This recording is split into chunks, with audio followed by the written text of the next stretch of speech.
What's up, everybody? Paul Baker with another episode of Legendary Muscle, and today I'd like to welcome back John and his 74 Duster. Thank you so much for coming back. Thanks for having me. Guys, last time we seen John, he had a 65 Belvedere, and when we were taking a cruise, he was talking about this car, so it was only right to ask him to come back to the show. Thanks. Now, one thing I noticed when you're pulling in, because this is actually the first time I seen the car, with the angles, it looked a lot like the Demon. It is like the Demon. This is the Plymouth version. Demon is made by Dodge. Oh, okay. So. Yeah, I was going to say, just looking at it at first glance, I was talking to Danny and said, okay, that's the wrong car because I didn't know. Now, 340. Yes. 340s, guys, to the A body. It's just like the 440s or the Hemis for the B bodies. Is that why you chose the 340 or was it always a 340? This car was not always a 340. It was a six-cylinder car originally. Wow. The 340 Duster stopped in 73. This is the 74. So a 340 was put into this car, to change it and bring it to a little bit of It's spice. That's a wanted motor. Yes. Now, obviously the color of this car is just beautiful. The color blue. Yes. What kind of color is that? This is called B5 Blue. It's B5. A favorite color of a lot of Mopar people. Most definitely one of mine, too. Danny, remember, the next car is going to be B5 Blue because that's awesome. And the other thing I noticed with the beefy tires in the back, did you choose to go beefy? Did you have to tub them out? Or what made you do the big beefy tires in the back? Well, I just like the fat look from the back end. This is like definitely. a day two thing. A day two meaning you bought the car new, and day two you started changing stuff. You took off the exhaust manifolds, you put on headers, put on a 4-barrel, put on air shocks, jacked up the butt, put fat tires on. And this car still lives in the 70s. That's a good name. I know my brother had a Mustang. We just pulled it out of the shop. He pulled the motor out the next day and dropped something different in it, so I can see why. Yes. Now, when I went to a car show, it was a couple days ago, exact same year, exact same car, but for some reason, that back bumper looked a lot different than the one that's on there right now. The back bumper on this car has been pulled in to make it look a little cleaner. Nice. Around 73, 74, maybe 74 on, the bumper stood out a little bit, for like 5-mile-an-hour bumpers, new industry requirement, for insurance and such as that. So the front one still remains out a little bit. The back one has been pulled in. Cool. So when you bought the car, the only thing you changed, what, was the back tires, the bumper? I mean, what else had you have to change on them? I didn't change a tremendous amount, to be frank with you. Really? I bought it like mostly as you see it here with the N50s on it and the Kragers and things of that nature. Just a small few improvements here and there, nothing dramatic.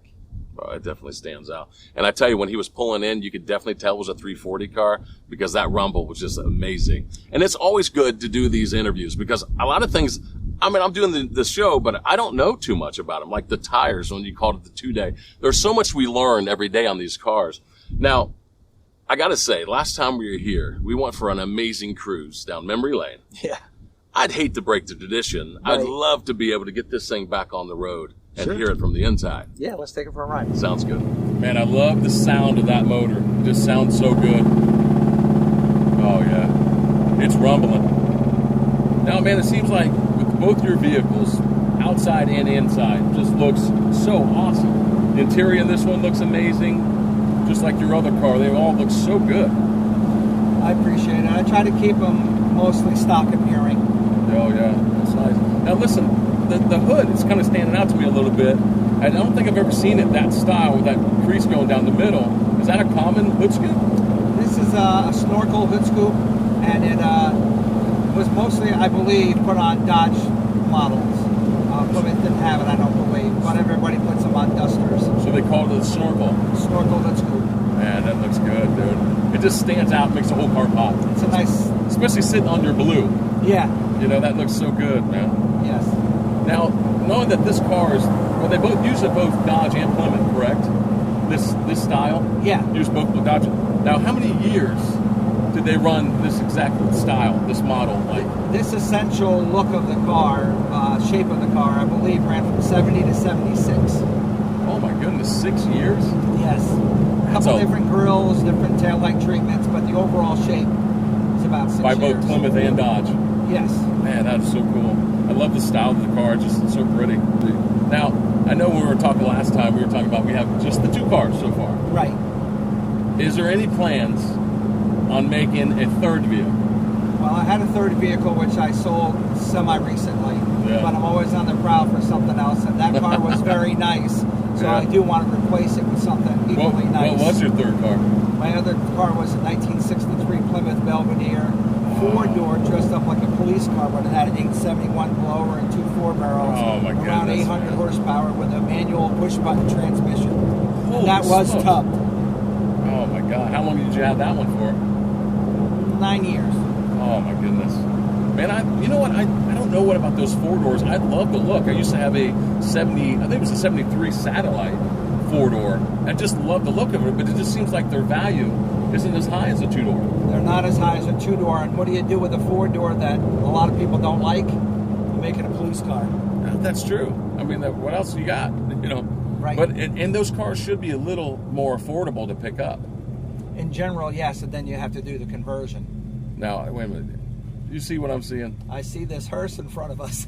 But it's not even a typical hearse. It looks like an oldies. Yeah, it's definitely an older style vehicle. Oh, guys, I wish you could see this because there's an old style hearse in front of us that is definitely not your typical hearse by any means.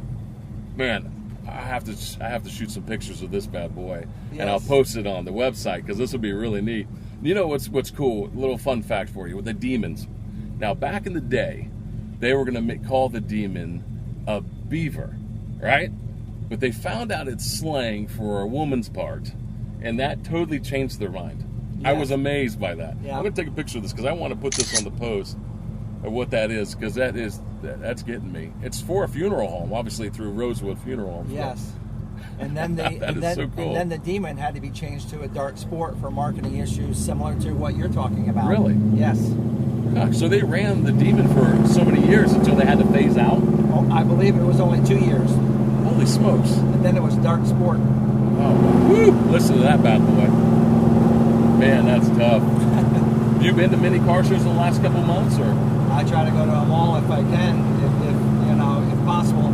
I don't do an awful lot else, so I like to get out, drive the car. Man, I tell you, we need to come up with a legendary muscle car group, and we just travel all over doing car shows, and that'd be awesome. I don't know, what is your typical 20, 30 people in a car club, or is it normally bigger than that? Well, in New York, we had a very unofficial car club, We just met at a certain time at a certain location, and whoever showed up that week was available would go out. But we would plan certain things, like, there's a car show called Mills Mansion, which was about an hour away. Yeah. And one time we had 19 cars. So you have 19 cars driving an hour away. That's something for the public to see. Oh, dude, that stands out. Because you have a wide variety of stuff, from a souped-up Beetle to, my blown car to, a Roadrunner or a Challenger or, that would be awesome. Well, I tell you, I appreciate another trip down memory lane because we always have a good time, especially if we can do these car shows. But I appreciate you so much taking the time out of your day to do another show with us. And guys, if you haven't yet, make sure you like and subscribe. Until next time, guys, have a good one.